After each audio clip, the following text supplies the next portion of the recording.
Bismillahirrahmanirrahim. Assalamualaikum warahmatullahi wabarakatuh. Baiklah teman-teman, hari ini kita akan membahas mengenai teknik pendokumentasian sistem. Ini pertama kalinya kalian mendengarkan YouTube Ibu. Jadi Ibu ingatkan bahwa sambil kalian mendengarkan ini, silahkan kalian buat resume.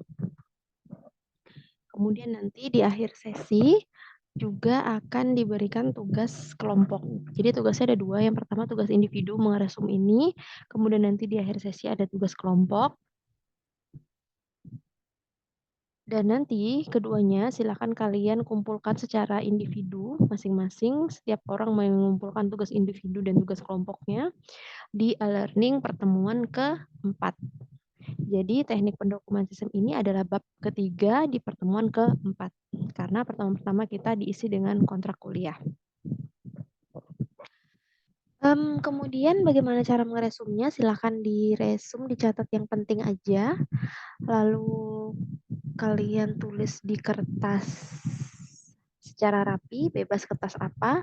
Kemudian kalian scan supaya tulisannya terbaca dengan jelas. Oke, kita langsung aja ya. Teknik pendokumentasian sistem. Jadi ada 4 topik yang akan kita bahas ke depan insya Allah. Yang pertama, flowchart. Kedua, data flow diagrams. Ketiga, diagram aktivitas. Dan keempat, pembuatan diagram aktivitas. Oke, kita kenalan dulu sama flowchart. Sebelum kita kenalan sama flowchart, jadi Ibu mau jelasin sedikit tentang pendokumentasian.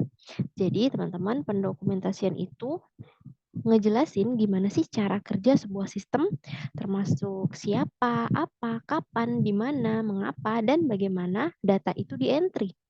Setelah itu diproses dan disimpan beserta outputnya. Outputnya berupa apa? Berupa informasi dan pengendalian sistemnya. Nah, teknik pendokumen sistem antara lain ada flowchart atau diagram alur, ada logical data flow diagrams atau data flow diagram DFD, kemudian ada diagram aktivitas. Nah, flowchart sendiri teman-teman merupakan salah satu teknik pendokumentasian sistem yang paling banyak digunakan gitu. Seperti apa nanti insya Allah kita bahas. Jadi dalam bab ini kita akan mempelajari lebih rinci mengenai diagram aktivitas, yang mana diagram aktivitas itu adalah salah satu teknik pendokumentasian sistem yang digunakan dalam pengembangan sistem. Nah, diagram aktivitas ini kenapa harus dipelajari? Karena itu memudahkan kita untuk memahami dan menganalisis proses bisnis secara sistematis gitu. Jadi apa-apa aja sih yang ditekankan dalam diagram aktivitas ini? Jadi ada aspek-aspek penting ya dari proses bisnis yang akan kita pelajarin itu dari tanggung jawab, kejadian, dokumen, dan tabel gitu. Nah, aspek-aspek penting tadi juga digunakan untuk apa? Untuk memahami risiko dan proses bisnis serta menyoroti nanti masalah pengendalian internal. Jadi dengan diterapkannya diagram aktivitas, itu akan memudahkan akuntan sebagai desainer sistem itu memiliki pemahaman yang lebih baik tentang sistem yang dirancangnya. Karena dia akan tahu, karena sekaligus karena dia tahu alurnya, karena dia ngedesain kan. Nah, kemudian bagi auditor internal sendiri akan memberikan gambaran jelas mengenai efektivitas pengendalian internal dalam perusahaan. Jadi bagaimana proses itu berjalan nanti digambarkanlah dengan flowchart, DFD, dan diagram aktivitas. Nah, oke, kita langsung ke flowchart dulu.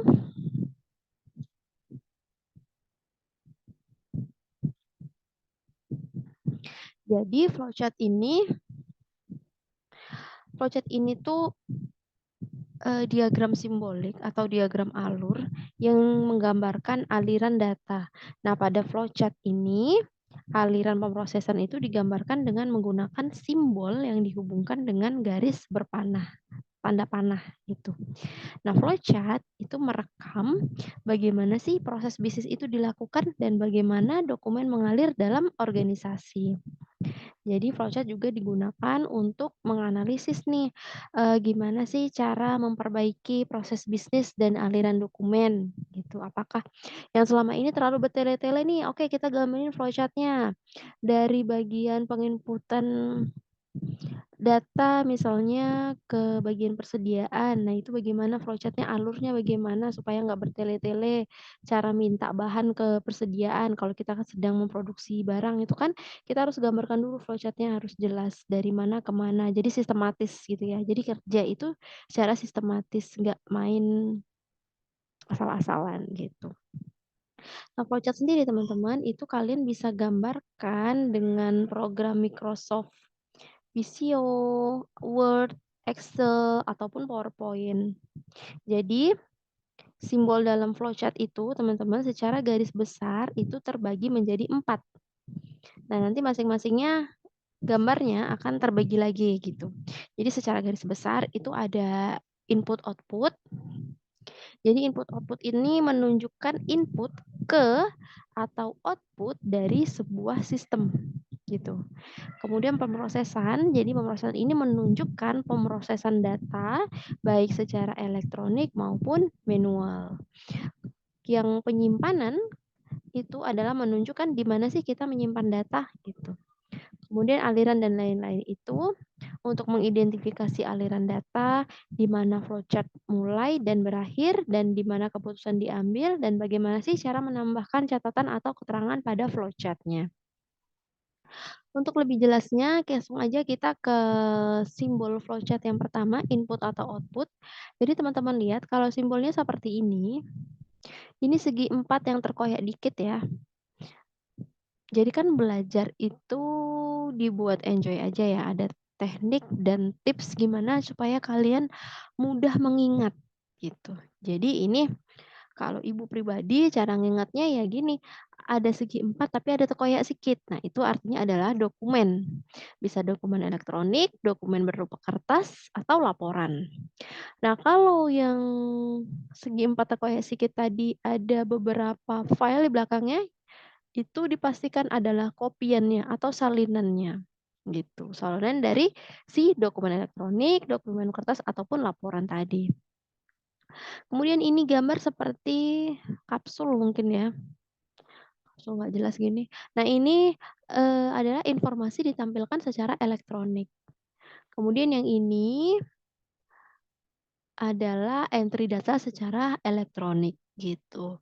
Nah nanti teman-teman tinggal merangkai bagaimana sih saat dokumen itu masuk, dokumen itu keluar, dan sebagainya. Nanti dijelasin insyaallah. Kemudian simbol flowchart yang kedua adalah pemrosesan, ini segi 4 utuh. Itu artinya pemrosesan dengan komputer, biasanya mengakibatkan perubahan data atau informasi. Kemudian, yang seperti ini, trapesium ya, itu operasi manual. Kemudian kalau penyimpanan, itu ada tabung seperti ini, berarti artinya data itu disimpan secara elektronik ke dalam database. Kalau, apa sih ini, magnetic tape itu artinya perekam suara, segitiga terbalik itu arsip dokumen kertas, kemudian ini ketupat ini adalah jurnal atau buku besar dalam bentuk kertas. Yang terakhir adalah aliran dan lain-lain. Kalau tanda panah artinya aliran proses atau dokumen. Kalau tanda bulat seperti ini artinya adalah menghubungkan aliran pemrosesan pada halaman yang sama untuk menghindari garis yang silang. Kemudian seperti panah ke bawah ini artinya masuk, masuk dari mana? Atau keluar ke halaman lain. Kemudian ini, nah ini baru benar kayak kapsul ya, kayak obat. Ini adalah permulaan atau akhir proses. Nah, juga digunakan untuk menandai pihak eksternal gitu. Pihak eksternal juga bisa ditandain dengan ini. Kemudian simbol seperti ini kayak wajik nggak sih kue? Itu artinya pengambilan keputusan, terus ini garis seperti ini, itu artinya tambahan berupa komentar, catatan, atau keterangan. Bu, pusing. Oke, nanti dulu. Oke, kita belajar dulu tentang jenis-jenis flowchart. Yang pertama itu ada dokumen flowchart. Jadi dokumen flowchart itu adalah dia itu menunjukkan aliran dokumen dan informasi antar departemen atau bidang tanggung jawab. Nah, kalau sistem flowchart itu menunjukkan hubungan antara input, pemrosesan, dan output suatu sistem informasi. Kemudian kalau program flowchart itu menunjukkan urutan operasi logis kinerja komputer ketika mengeksekusi suatu program. Kemudian kalau analytic flowchart itu mengidentifikasi semua proses signifikan dan menekankan pada pemrosesan tugas yang menerapkan pengendalian. Analytic analytic flowchart ini yang paling banyak digunakan. Nah, contohnya seperti ini. Kita besarin dulu. Ini adalah contoh analytic flowchart transaksi penerimaan kas. Kalian perhatikan benar-benar karena ini adalah tugas kelompok kalian yang pertama. Jadi tugas kelompok itu ada 3. Kalian silakan pilih sendiri, susun sendiri kelompok kalian jumlahnya 3 orang. Nah, dan nanti ibu akan kasih per kelompok itu 3 soal. Nah, ini soal yang pertama, kalian membuat analytic flowchart, transaksinya bebas. Tidak harus penerimaan kas pada ini pada kasir. Ya. Ini penerimaan kas pada toko apa ya ini ya?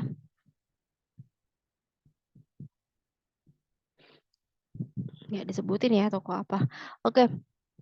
Jadi Ibu sebutin dulu. Nah, ini ingat gambar seperti ini bisa menggambarkan eksternal. Nah, di sini pelanggan.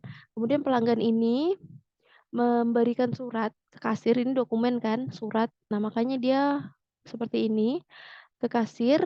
Kemudian kasir ini membuka surat tadi. Nah, ini adalah operasi secara manual. Kalau kalian lihat tadi, operasi secara manual yaitu membuka surat. Nah, setelah membuka surat, si kasir tadi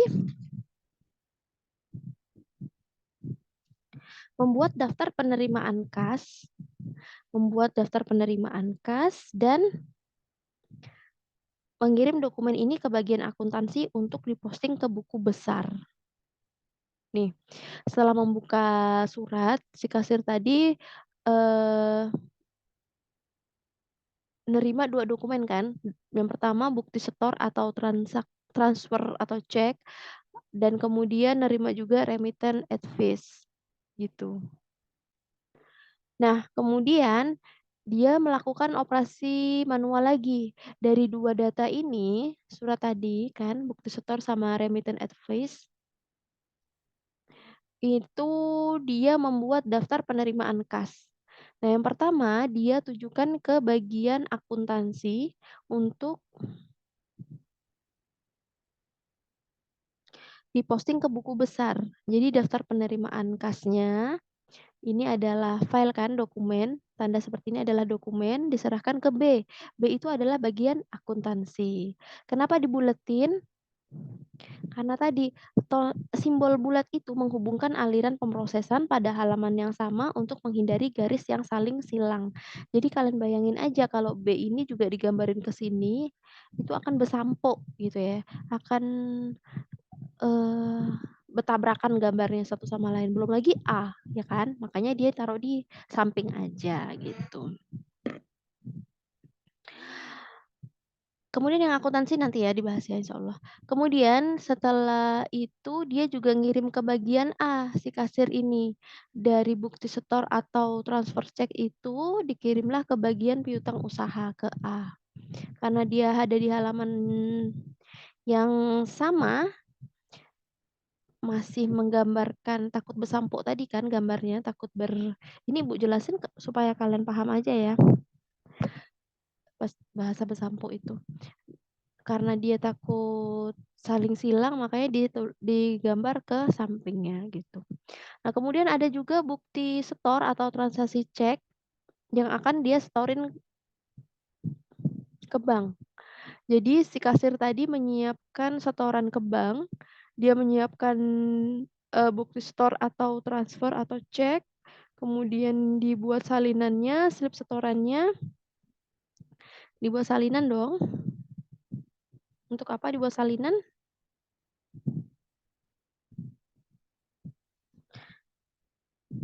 Ya biasalah buat arsip ya kan. Nah, kasir menyiapkan selip setoran ke bank 2 rangkap, lalu menyetorkan uang ke bank. Dia menyetor uang ke bank, kemudian nanti dari bank dia bakal dapat slip setoran yang udah divalidasi oleh bank, ya kan. Udah nyetor uang ke bank, kenapa tandanya seperti ini? Karena prosesnya secara manual. Oke, kemudian setelah itu dia dapat slip setoran yang udah divalidasi dalam bentuk dokumen kertas. Nah, makanya simbolnya seperti ini. Lalu berikutnya segitiga terbalik. Segitiga terbalik itu artinya arsip ya. Kemudian slip setoran yang udah divalidasi oleh bank tadi kan, udah didapat sama kasir, kemudian diarsipin deh. Gitu. Kemudian kita lanjut ke bagian akuntansi. Jadi dia setelah bagian akuntansi ini menerima daftar penerimaan kas, dia postinglah ke buku besar sama daftar penerimaan kas gitu. Buku besar ini posting di buku besar, kenapa tandanya seperti ini? Karena dia adalah jurnal atau buku besar dalam bentuk kertas. Nih, penjuralan dalam bentuk kertas ini artinya. Kemudian dibuat juga daftar penerimaan kas, ini sumber datanya atau dokumennya, kemudian diarsipkan. Begitu juga bagian piutang usaha. Dia dapat dari A, ini makanya ditulis A ya biar nyaman. Setelah dia bagian piutang usaha menerima bukti setor atau transfer cek, dipostinglah ke buku pembantu. Diposting. Kemudian dokumennya remittance advice. Udah deh diarsipkan gitu. Nah, ini tugas kalian yang pertama. Silakan kalian cari silakan kalian buat flowchart transaksi apapun itu ya. Jangan penerimaan kas lagi, misalnya persediaan, lalu penerimaan barang dan seterusnya. Atau kalian punya usaha dari kalian membuat misalnya, kemudian memasarkan, pencatatan sampai ke customer. Nah, kalian bisa buat flowchart-nya. Supaya apa kalian buat kayak gini? Supaya kalian itu lebih sistematis ya, lebih paham, oh ini alurnya kemana nih, biar jelas gitu. Dan kenapa harus dibuat seperti ini? Nanti fungsinya untuk internal audit, itu akan ngeliat gimana sih tanggung jawab kalian gitu. Sekarang kalau ditanya, siapa yang posting ke buku besar kalau ada penerimaan kas? Oh, bagian akuntansi gitu. Lalu siapa nanti yang menyetorkan uang ke kasir, ke bank? Oh, si kasir langsung. Nah, gitu kan bisa tahu ya tugas dan fungsinya. Itu tugas kalian yang pertama. Next kita ke data flow diagrams atau nanti ke depannya kita bakal nyebutnya DFD. Jadi logical data flow diagrams atau yang biasa disebut dengan data flow diagrams atau DFD, ini tuh deskripsi dalam bentuk grafis mengenai sumber data, aliran data, proses transformasi, penyimpanan data dan tujuan data itu sendiri atau data destination. Nah, di FD ini teman-teman digunakan terutama oleh siapa? Oleh personil pengembangan sistem dalam tahapan analisis sistem untuk apa? Untuk mendokumentasikan desain logis dari suatu sistem. Nah, jadi tujuan dari digunakannya di FD ini untuk memisahkan nih, untuk memisahkan biar tambah jelas lagi antara proses logis dari analisis sistem dengan proses fisik dari desain sistem itu sendiri. Nah, jadi sistem analis ini memberikan deskripsi logis kepada desainer sistem atau programmernya yang nanti akan mendesain spesifikasi fisik dari sistem DFD ini. Nah, simbol-simbolnya apa di DFD ini nggak banyak. Udah hanya ini aja simbolnya. Kalau persegi itu artinya orang dan organisasi yang mengirim data atau sumbernya dan menerima datanya. Nah, kemudian kalau garis lengkung atau lurus dengan tanda panah itu aliran datanya kemana gitu. Kemudian kalau tanda bulat itu proses mengubah atau mentransformasinya dari data input menjadi output. Nah, kalau ada tanda strip 2 seperti ini artinya penyimpanan data. Nah, kalau ini segitiga ya, kalau nggak nampak ini segitiga. Segitiga tidak terbalik itu artinya pengendalian internal.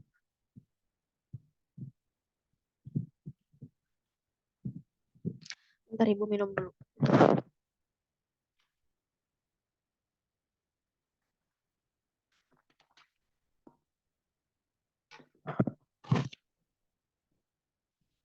Nah, untuk memudahkannya kita langsung ke contoh aja di FD pada proses penggajian. Nah, ini tugas kalian yang kedua adalah membuat di FD. Prosesnya apa? Jangan proses penggajian, cari proses yang lain. Jadi di sini tadi tanda persegi itu adalah orang atau organisasi yang mengirim data. Ya, datanya itu didapat dari presensi atau time card. Nah, kemudian tanda bulat ini, lingkaran ini artinya adalah proses mengubah atau mentransformasi data dari input menjadi output. Jadi, data itu dari presensi atau time card diverifikasilah. Di sini adalah proses memverifikasi data gaji, ya kan? Karena bundaran ini artinya proses mengubah. Kemudian menjadi data yang sahih. Ingat, kalau ada dua garis ini artinya penyimpanan data. Setelah itu, proses lagi, hitung gaji yang akan dibayarkan, kemudian dikasihlah ke karyawannya, seperti itu. Gampang ya. Ini ada slide yang lupa Ibu hapus. Berikutnya kita akan bahas diagram aktivitas.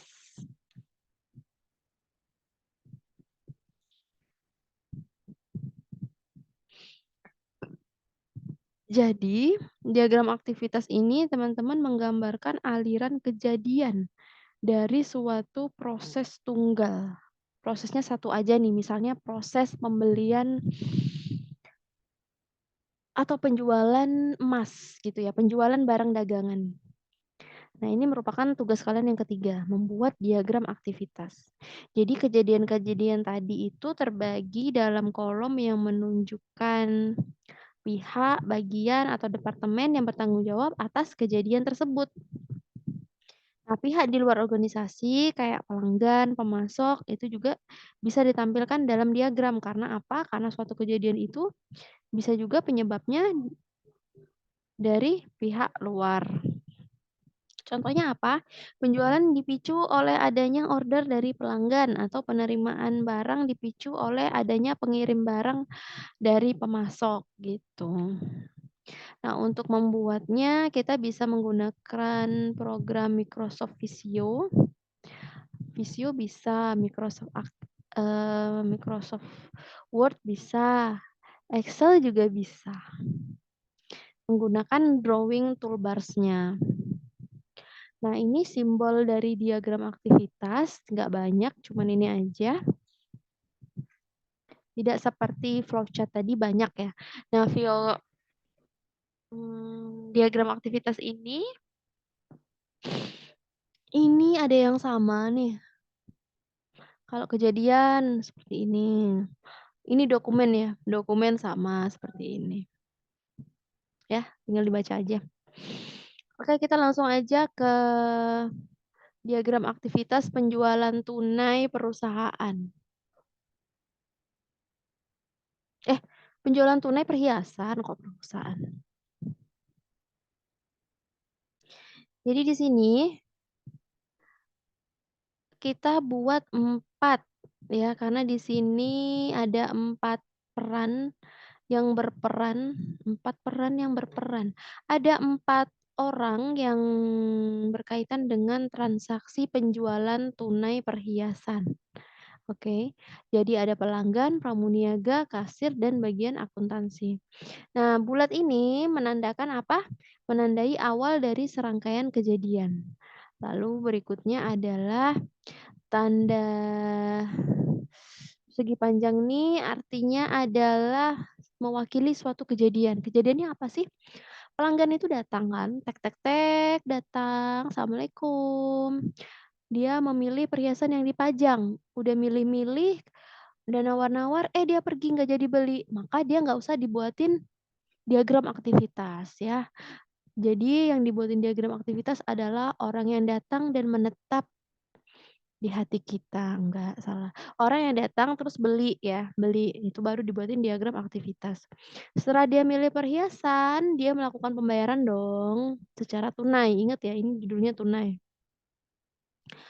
Melakukan pembayaran secara tunai, kemudian uangnya itu diterima oleh pramuniaga. Kenapa nggak langsung ke kasir? "Hey, ini toko perhiasan, Besti."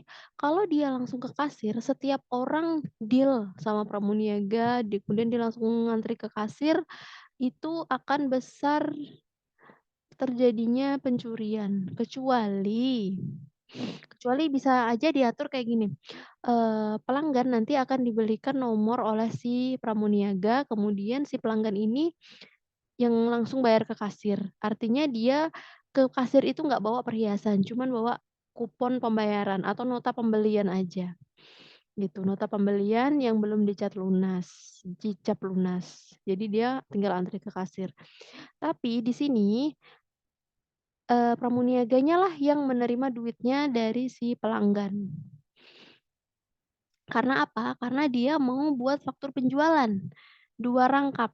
Nih, faktur penjualan 2 rangkap. Dan dia juga harus menyiapkan sertifikat pembelian.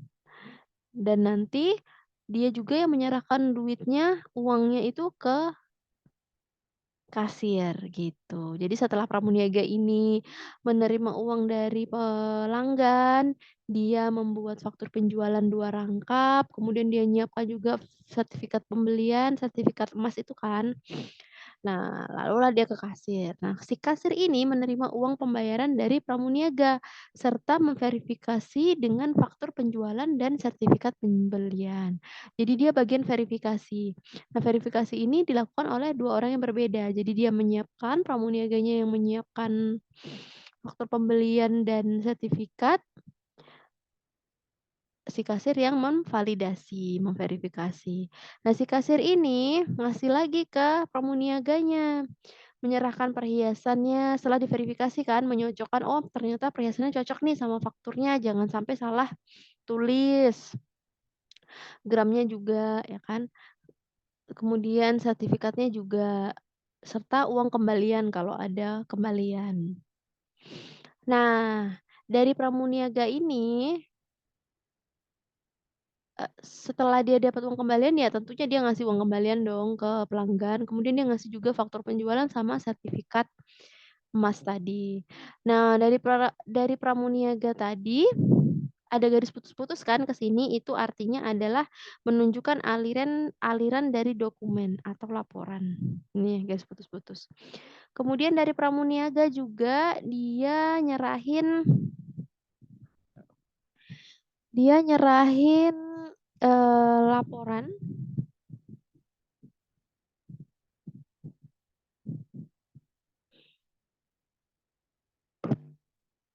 faktur penjualannya tadi, faktur penjualan tadi kan 2 rangkap tuh. Nah, yang satu disimpan untuk diserahkan ke bagian akuntansi, gitu.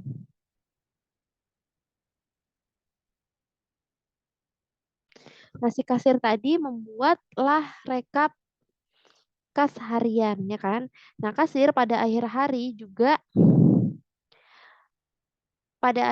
kerja melakukan verifikasi kas dan rekap harian kas. Nah, kemudian bagian akuntansinya ini tugasnya adalah mengupdate catatan penjualan, catatan persediaan, catatan kas, uang masuk berapa kan, keluar berapa, serta mencocokkannya dengan faktur pajak dan kas gitu. Kok faktur pajak? Faktur pembelian ya, faktur pembelian.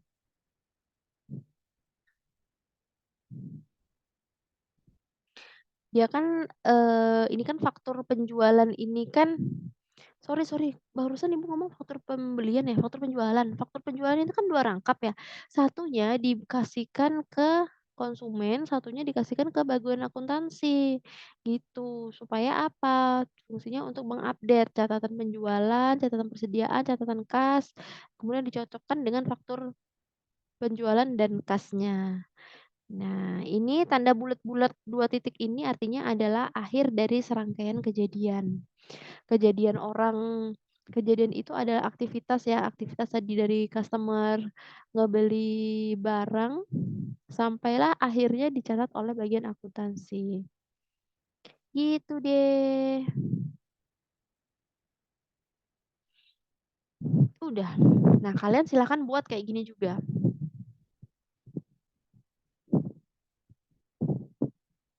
Tapi jangan penjualan tunai perhiasan. Jangan penjualan secara tunai perhiasan. Kalau kalau ada semut di ladang, kalau ada yang ingin ditanyakan, silakan tanyakan di grup. Kemudian membuat diagram aktivitas.